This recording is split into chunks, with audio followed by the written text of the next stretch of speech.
Subscribe करें national मोबी care channel को और बेल आइकन प्रेस करें लेटेस्ट टेक्नोलॉजी वीडियो सबसे पहले देखने के लिए। नमस्कार दोस्तों, मैं ओम प्रकाश सिरोहिया। आप देख रहे हैं हमारा यूट्यूब चैनल नेशनल मोबी केयर। दोस्तों, आज मेरे पास एक MI का Note 4 सेट आया हुआ था, तो आज का जो वीडियो है उसी पे होने वाला है। उसमें एक प्रॉब्लम थी, सेट डेड कंडीशन में था, बैटरी फुल चार्ज थी, बैटरी न्यू थी, तो उसको हम ऑन कर रहे थे, ऑन नहीं हो रहा था।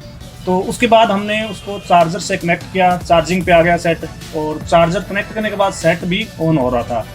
पर प्रॉब्लम ये थी कि उसको जैसे ही हम चार्जर निकाल रहे हैं तो वो अपने आप बंद हो रहा था। तो इसी को आज मैंने रिपेयर किया था, और वो कैसे रिपेयर किया वो आज सारा इस वीडियो में आपको दिखाने वाला हूँ।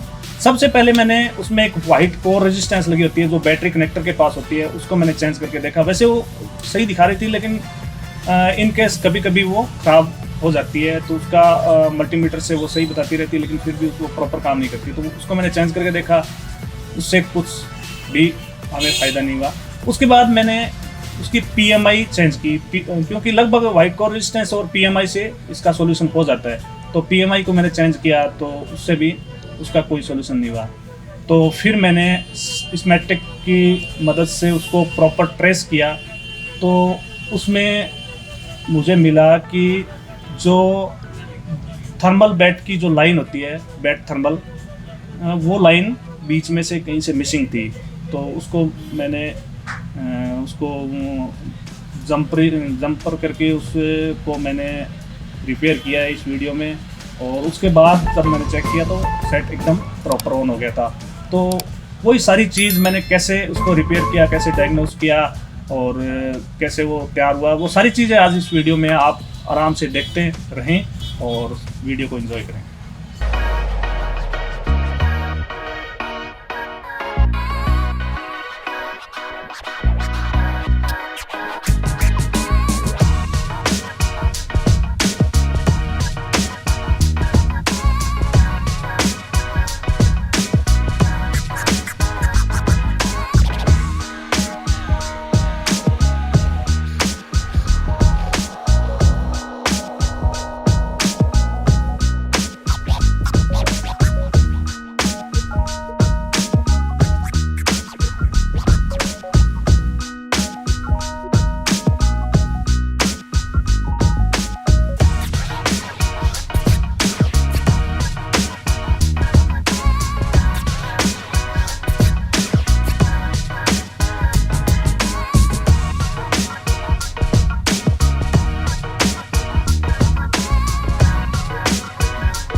What we do here is go back.